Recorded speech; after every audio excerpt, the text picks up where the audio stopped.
We will continue to give the Almighty and gracious God thanks and praise for all his mercies, blessing, and benevolence to us as a nation. Despite the terrible and excruciating effects of economic recession, God is still sustaining the citizens of this country. While we are praying for our dear President Muhammadu Buhari for quick recovery from ill-health, I want to remind the President that life has no duplicate.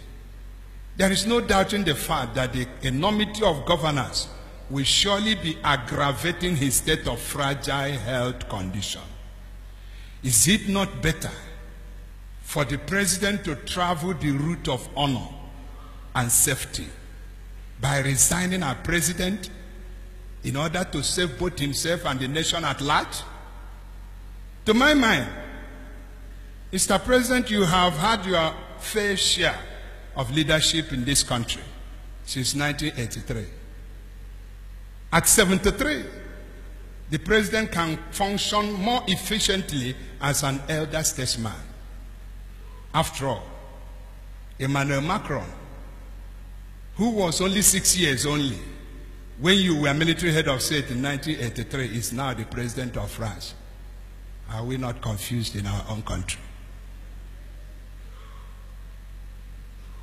The youngest president in Africa is 71 years in Africa. And the oldest is that man in Zimbabwe, 90 years. And where are we heading with this confusion?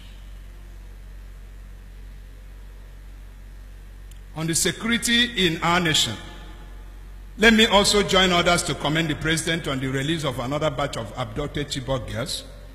The notable progress, though fluctuating at times, in the war against the Islamic insurgent known as Boko Haram should also be appreciated and commended. But aside that, the greatest security question beckoning for answers in this country include: who are the perpetrators of the mindless killings of Christians in southern Kaduna?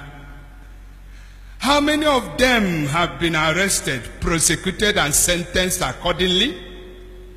Did the security agencies play their expected and established constitutional roles in handling the situation? Why is it almost impossible for the federal government of Nigeria to curb the activities of and turn the voracious, almighty, in quote, Fulani headsmen? Who are the suppliers of the AK-47 guns and the pump-action revolvers they are using and they are carrying? Who are supplying them? When was arms carrying legalized for this baptized Boko Haram group? And we talk of one Nigeria. And young people will march peacefully along the street as IPOB members, and you release armies to shoot them. But armed carriers are not harassed by anybody. And we are one Nigeria. The better we tell ourselves the truth. We are not one Nigeria. Let us go.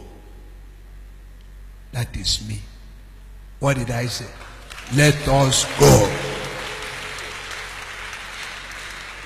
There is nothing that makes an Igbo man a member of this country now. Nothing. And we are afraid to speak in Nigeria, especially our politicians, because of their pockets.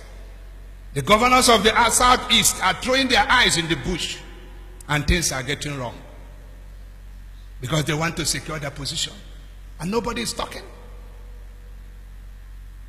Have they killed Fashola? He's talking, and they are running away from him. Every backyard now, herdsmen are killing people, destroying farms. Traditional rulers are there wearing long robes without doing anything.